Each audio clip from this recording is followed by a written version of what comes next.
Story 1.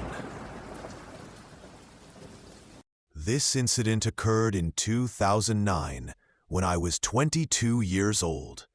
I was preparing to relocate from California for a corrections position located far to the east. It was approximately 3 o'clock in the morning on a Sunday, and I was navigating a long stretch of road known as the loneliest highway. And undoubtedly, that designation is entirely accurate. I had not observed another vehicle for a minimum of 30 minutes, and despite my eyelids growing heavy, I determined I was not yet sufficiently fatigued to pull over and sleep. As I continued my drive, I noticed an automobile that had broken down off to the side of the highway, with a woman standing beside it. I reduced my speed and partially opened my window just slightly to inquire if she required assistance. Immediately, something about the circumstances made me feel uncomfortable. I could not identify the specific reason at that moment, but in retrospect, my intuition was practically shouting at me that an issue was present. I inquired if she desired me to contact a tow truck service or the All-American Auto Club. However, instead of providing an answer, she instantly attempted to yank open my car door. I promptly informed her that I was not comfortable allowing anyone into my vehicle. I stated I would remain parked with my hazard lights illuminated until help arrived. It was at that point that her demeanor became unpleasant. Her entire disposition underwent a transformation, and she began shouting at me, uttering remarks such as, "What are you afraid of? I'm just a small woman. You're a large man," and accusing me of being unfeeling for refusing her entry. And that is when I committed an error. Even after a decade, I can still perceive the foolishness of my action. Eventually, after a sufficient amount of guilt-tripping, I relented and unlocked the vehicle door. I reasoned that she was petite, perhaps 5 feet, 2 inches in height, and barely weighing 90 pounds. Conversely, I was over 6 feet tall and had at least 100 pounds of weight advantage over her. She quickly entered the car, and I retrieved my old BlackBerry device, asking her whom I should contact for help. Instead of furnishing me with a phone number or any other useful information, she consistently avoided eye contact and continued rummaging through her excessively large purse. Then, she began to insist, almost demanding, that I simply provide her with a ride to the nearest town instead of contacting anyone. At that precise moment, I comprehended that I had made a grave mistake. While I was occupied with her, I completely failed to notice the presence of another individual, a man, who was concealed either within or directly beside her vehicle. I did not become aware of him until he was nearly at my driver's side door, and I only caught sight of him because I happened to glance up into my rear-view mirror at the very last second. That is when my survival instincts activated. I shifted my car into drive and pressed the gas pedal fully, just as the individual reached for my door handle. As I rapidly accelerated away, I detected a loud metallic ping sound and subsequently witnessed my rear-view mirror shatter. The man had, in fact, discharged a weapon at me. My heart was throbbing so intensely that I believed it would rupture. I must have been traveling at a speed close to 90 miles per hour as I sped down that deserted highway, while the woman beside me became completely frantic, striking me and yelling for me to stop and allow her to exit. After creating a significant distance between my vehicle and theirs, I pulled over and demanded that she get out. She did not move initially and began reaching back into her enormous purse. By then, I had ceased being polite. I leaned across, manually opened her door, and forcibly ejected her onto the side of the road. She attempted to retain possession of her purse, but during the struggle, a quantity of her belongings spilled onto my passenger seat. These included soiled, crumpled napkins, lipstick, and drug paraphernalia. I disregarded them entirely. I simply accelerated and departed from that location as quickly as possible. My car door remained swinging open until I eventually reduced my speed sufficiently to forcefully close it. I drove on autopilot for a period, gripping the steering wheel so tightly my knuckles turned white, until I finally arrived at a Sunrise Diner around dawn. It was then that the full implications of what had just transpired truly registered with me.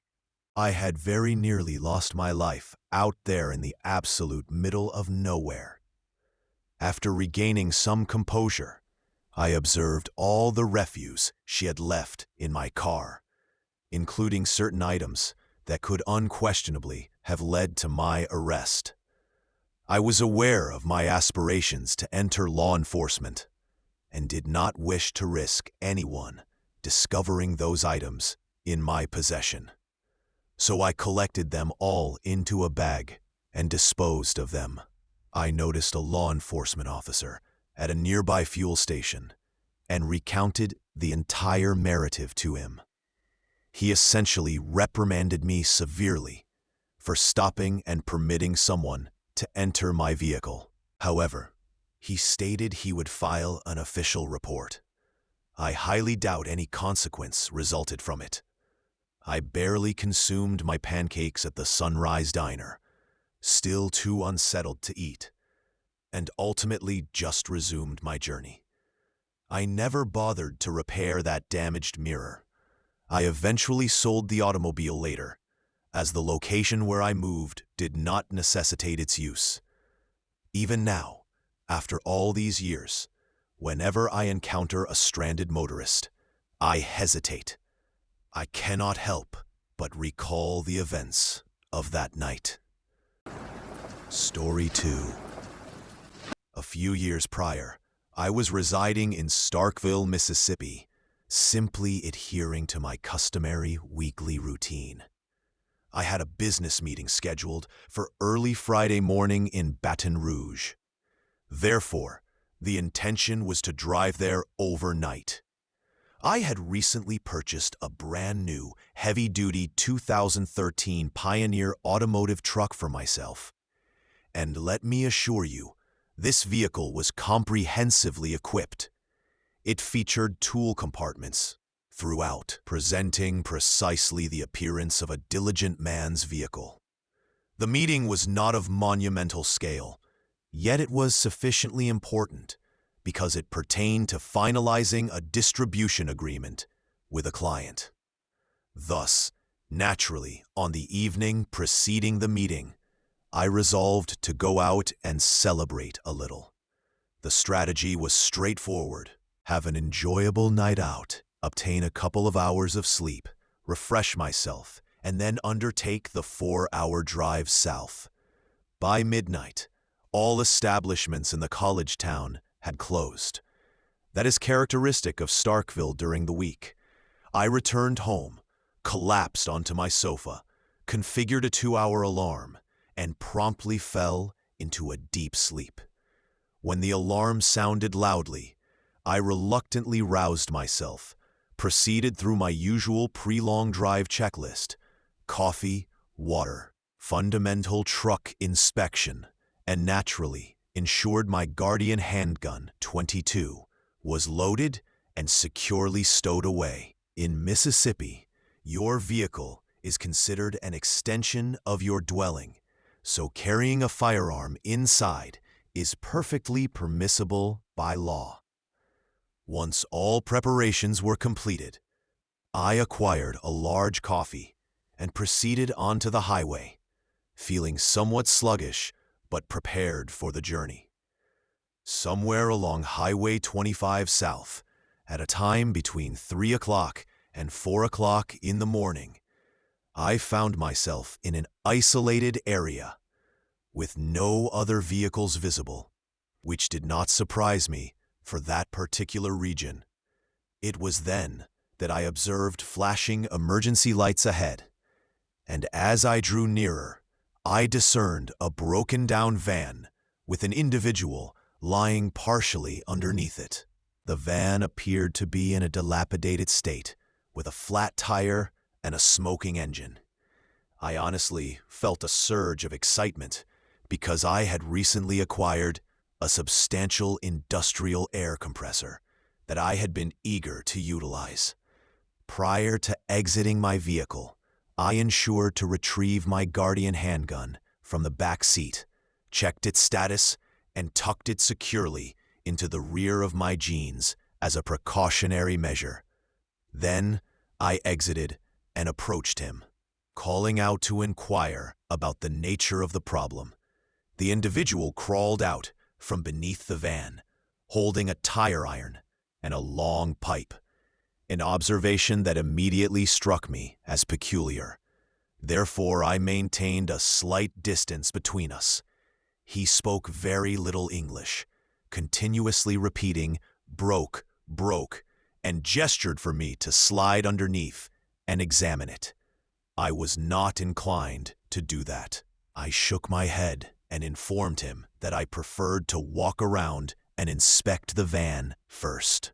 He nodded and stepped back while I circled the front of the vehicle, keeping my eyes keenly focused for more evident signs of damage. However, while my attention was fixed on the van, suddenly the headlights flared intensely in my face, momentarily blinding me.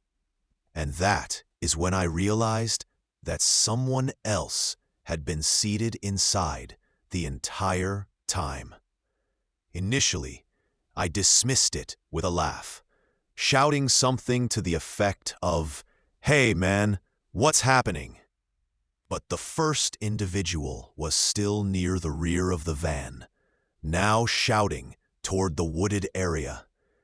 As my eyes gradually adjusted, I caught sight of a group, perhaps 10 or more individuals, emerging from the darkness. They were armed with various implements, including bats, chains, and other items. My stomach tightened into a knot as I comprehended the unfolding situation. The initial sensation was fear, that deep, visceral panic that arises when you realize something is profoundly amiss. But in an instant, that fear transformed into pure, unadulterated survival rage. Instinct took over. I seized my Guardian handgun, aimed skyward, and discharged 2 rounds into the night without a moment's hesitation. The reaction was instantaneous. Everyone dispersed, sprinting back into the trees like cockroaches when the illumination is suddenly activated. Even the 2 individuals closest to me fled without looking back. I maintained both hands on the firearm, slowly retreating toward my truck, with my heart pounding intensely in my ears throughout the entire process. Once I forcefully closed the door, I accelerated away from the location, as if my existence depended on it. And truthfully, it most likely did. I was still trembling when I eventually reduced my speed. But one conviction was absolutely unequivocal in my mind. I would never again stop for anyone on a dimly lit highway, not unless it was someone I personally knew, or there was a verifiable hurricane occurring. Story 3. In May of 2011, I found myself packing up my belongings after completing my first year of college in a small town in Montana. Initially, my intention had been to spend all 4 years of my education there. However, life circumstances intervened. Financial difficulties accumulated more rapidly than anticipated, and eventually, my family and I determined it would be more sensible for me to return home to Anchorage and complete my schooling there. Consequently, when the academic year concluded, my mother flew down to assist me with the extensive drive home through Canada and back into Alaska. Since I had prepared for a long-term residency in Montana, my compact car was absolutely burdened with all manner of possessions, rendering it heavy and slower than its usual performance. And I was certainly not eager to navigate unknown back roads at high speeds. The initial couple of days on the journey were actually quite enjoyable. We proceeded at a leisurely pace, paused in a few larger towns in Canada to engage in shopping and stretch our limbs, and largely confined our driving to daylight hours. However, because my mother had undergone eye surgery not long before and her night vision was impaired, I ended up undertaking the majority of the early morning and late evening driving. By the third night, we were approaching Dawson in the Yukon Territory, but we had fallen slightly behind schedule, and dusk was encroaching more swiftly than I would have preferred. Somewhere not far beyond Stewart Crossing, the situation began to feel precarious. I observed a vehicle, or more precisely, an SUV, driving excessively close behind us. And to exacerbate the situation, their high beams were glaring directly into my mirrors. I was already exceeding the speed limit somewhat, so I concluded I would simply pull over slightly and allow them to pass. But when I did so, they did not overtake me at all. Instead, they merely mirrored every maneuver I made, adhering precisely behind me as if glued. It was not long before a cold, unsettling sensation began to grow within me. And even my mother, who possessed limited visibility in the darkness, was starting to experience panic beside me. Due to the blinding lights and the intense stress, I was unable to discern a license plate number or even much detail about the SUV itself. After some time, I reduced my speed back to the actual legal limit, silently challenging this bothersome individual to either pass or back off. But no, they persistently remained right on my bumper. Their high beams were on full power, even as other motorists flashed their lights in exasperation. We were drawing closer to Arlington when everything transitioned from unsettling to outright terrifying. As my mother urged me to simply accelerate and escape, the SUV abruptly surged forward as if attempting to sideswipe us, aiming directly for the rear driver's side. Perhaps I was merely fortunate, or perhaps my car accelerated just quickly enough. But somehow they missed. Meanwhile, my mother was desperately attempting to connect with emergency services, but neither of our mobile phones had any trace of signal. This was quite typical for that remote area. I was pushing the speed limit aggressively, my heart pounding, when I heard the SUV's engine roaring again. Suddenly, they rapidly passed us and abruptly applied their brakes, skidding to a stop sideways across the road directly in front of me. I had no alternative but to forcefully apply my own brakes, swerving the car toward the ditch to prevent colliding with them. I barely registered my mother screaming beside me. My focus was entirely on pure survival mode. Through the windshield, I could discern a few individuals moving inside the SUV, but I was not attempting to count them or comprehend anything. I shifted my car into reverse, accelerated backward rapidly, then slammed it into drive and sped around them, missing their rear bumper by what felt like mere inches. Somehow, I managed to maintain control of the car and simply continued speeding toward the town. Even after we arrived in Arlington, I could still perceive the SUV lurking far in the distance. As we entered the town, they finally veered off into a side street and disappeared. We ultimately pulled into the first establishment with lights, a small hotel, where my mother quickly went inside to contact the police. I remained in the car, trembling so profoundly I could barely keep my foot on the brake, continuously checking my mirrors in case they returned. In the end, there was little the local police force could accomplish regarding the incident, and once we had calmed down somewhat, we decided it was preferable not to inform my father about any of it. The man was already excessively prone to paranoia, and this would have simply driven him to extremes. Reflecting on the event, I have attempted to rationalize the entire situation. Perhaps it was some foolish prank. Perhaps it was adolescence attempting to frighten people. Or perhaps it was something far more perilous. Regardless, had circumstances unfolded even slightly differently that night, I might not have survived to recount the experience at all. Story 4.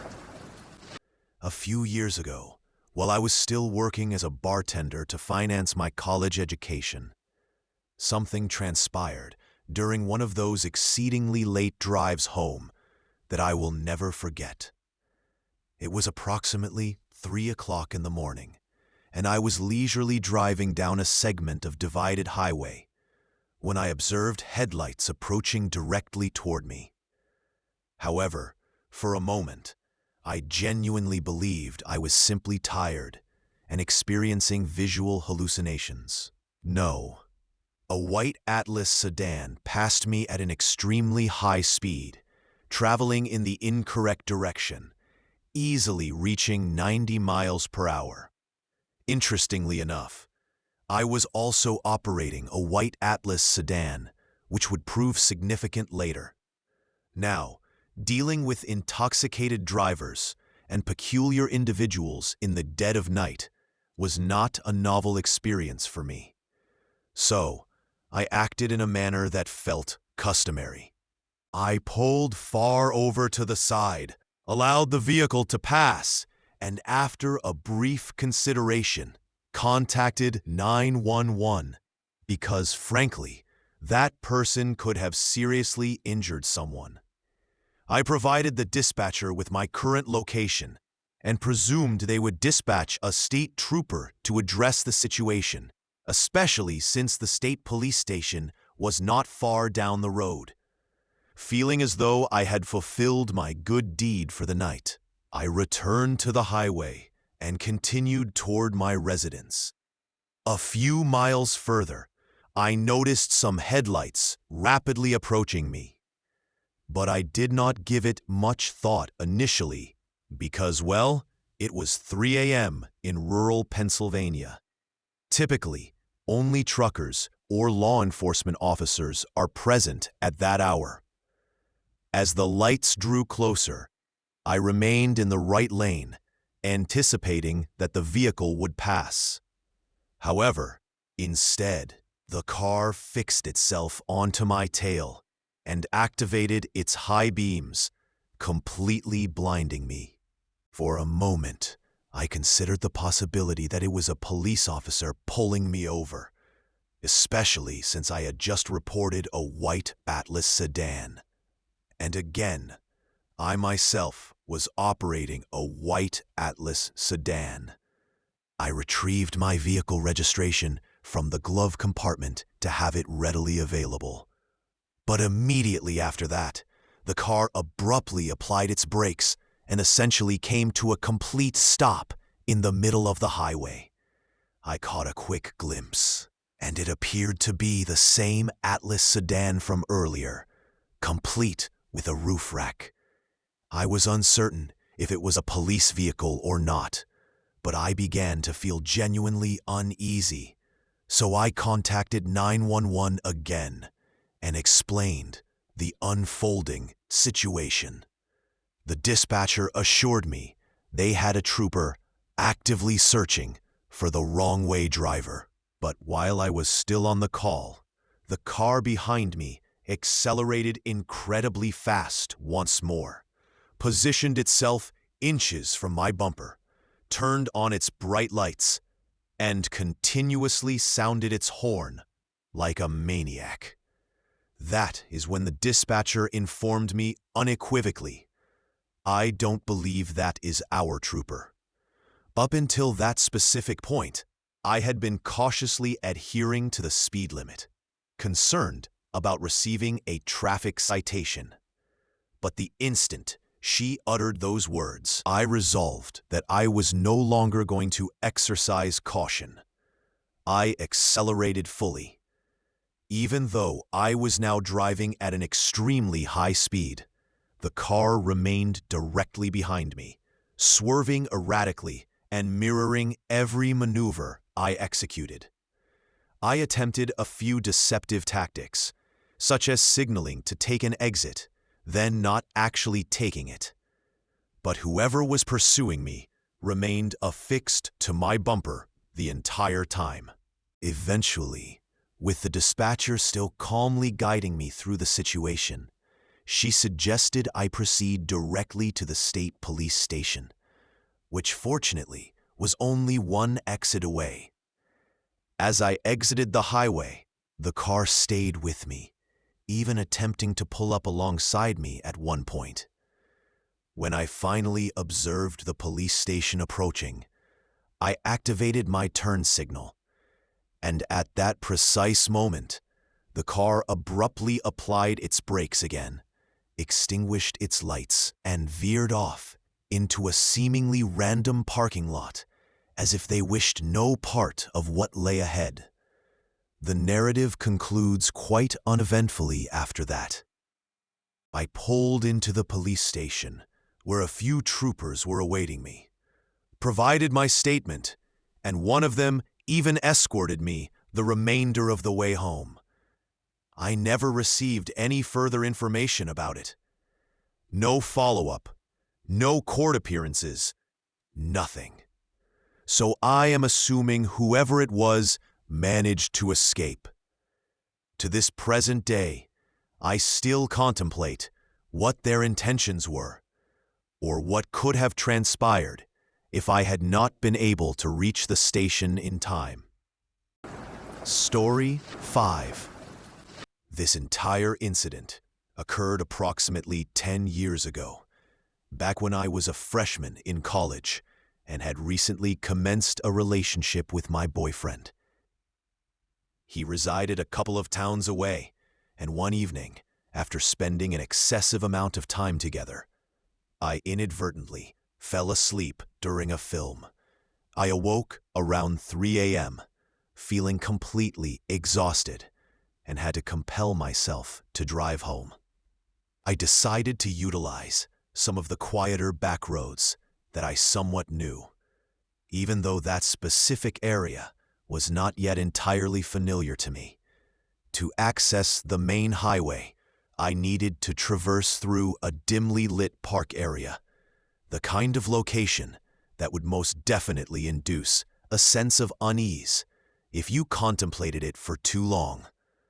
There were no streetlights, no residential properties in sight, merely an abundance of trees and the occasional intermittent illumination from my own headlights. As I turned onto the narrow road through the park, I immediately detected a gold sedan simply sitting there, parked almost precisely in the center, across both lanes, making it exceptionally awkward to bypass, regardless of which side I attempted.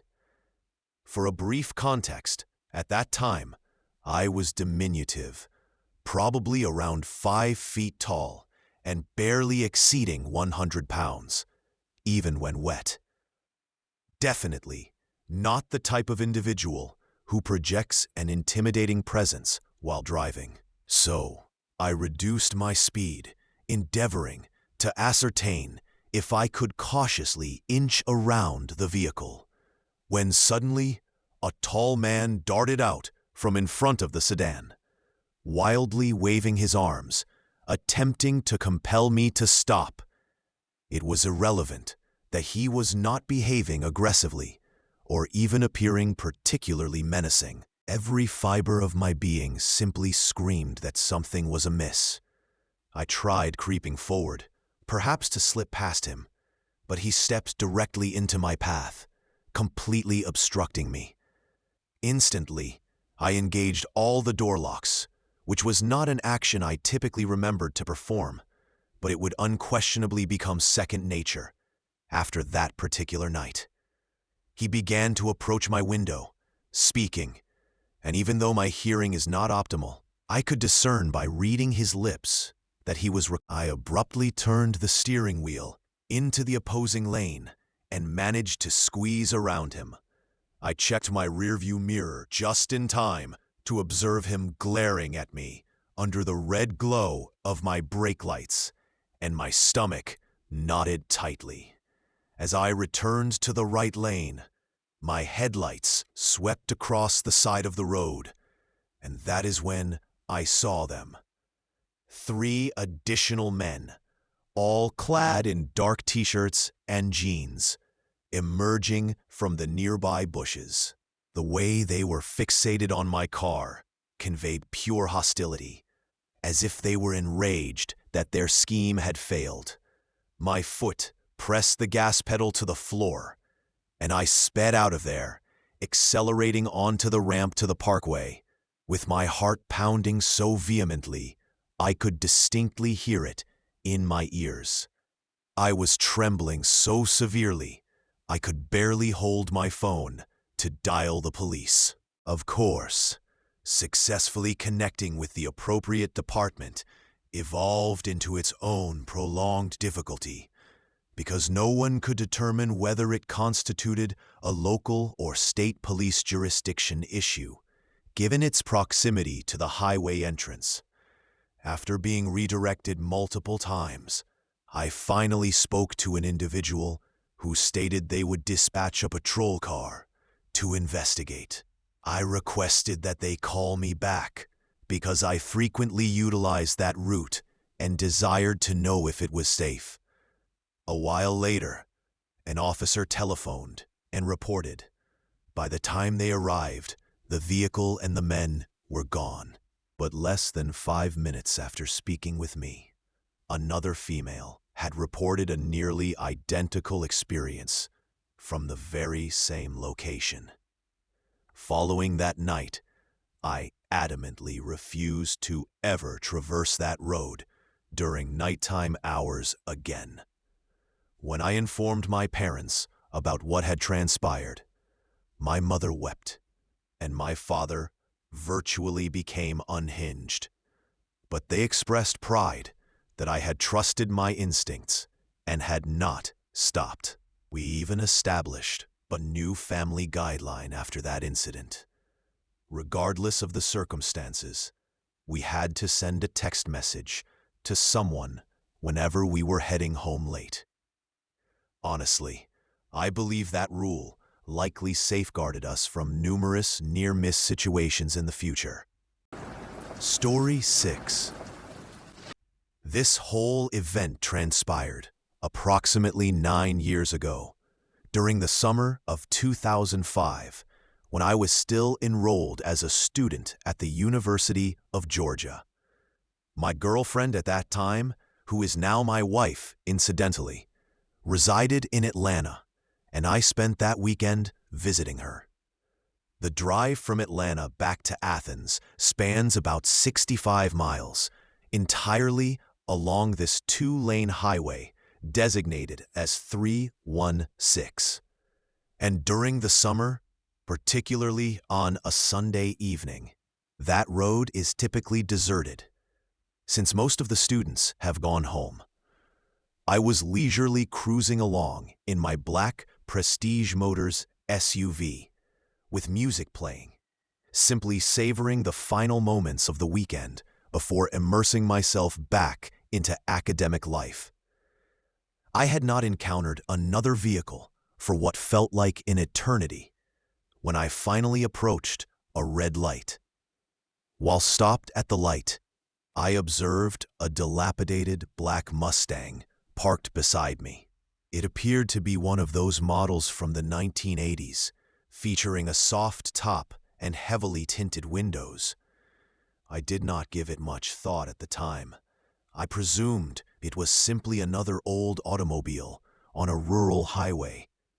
But when the traffic light transitioned to green, the Mustang abruptly screeched its tires and accelerated rapidly, as if competing in a race.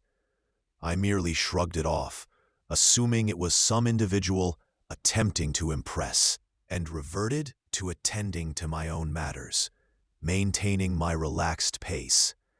Little did I know that would not be the last occasion I would encounter that vehicle. A few miles further down the highway, unexpectedly, intense high beams flooded my rearview mirror, practically blinding me. It was the same Mustang, and somehow it had been lurking in wait for me on the side of the road.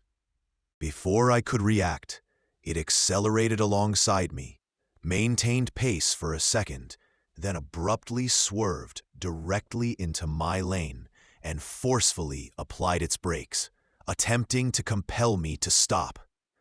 I swerved into the adjacent lane and fully accelerated, my heart pounding, but the Mustang persistently pursued me, swerving aggressively, as if attempting to force me off the road. I tried to grasp my mobile phone to call for assistance, but as I evaded another of its sudden lunges, the phone slipped from my grasp and flew somewhere into the passenger side of the vehicle. For the subsequent few minutes, it felt like a full-scale game of cat and mouse. The Mustang would accelerate, perform brake checks, flash its bright lights, honk incessantly, and then fall back, only to repeat the entire sequence again. Then, just as abruptly as it commenced, the Mustang sped off ahead of me and disappeared into the night. I managed to calm down somewhat, kept my eyes keenly observant for anything unusual, and simply concentrated on reaching my town. Approximately 10 minutes later, I exited the highway, intending to proceed directly to the local police station to file a report. I had the car's license plate number indelibly etched into my memory at that point, continuously repeating it to myself. As I turned onto the road that led into town, guess who reappeared? Indeed, the Mustang came roaring up behind me with its headlights blazing. But instead of following me, it shot past me and veered off onto a side street. Trembling, I arrived at the police station and provided them with the license plate number. There was only one officer working at the desk, and when he processed the plate, he casually delivered the shocking news that the registered owner of the vehicle was deceased. It was probably a stolen license plate, he remarked, and advised me to exercise extreme caution. I filed the report, returned home, and was still conversing on the phone with my girlfriend, attempting to decompress, when someone began banging intensely on my garage door. The banging was loud, aggressive, and was followed by the squeal of tires as a vehicle sped off into the night. I contacted the police again immediately, but by the time they arrived, whoever it was had vanished. I did not sleep much for several days afterward, constantly feeling as though someone was observing or waiting. Thankfully, that marked the cessation of the incidents, but it still unsettles me to contemplate how easily that night could have resulted in a far worse outcome.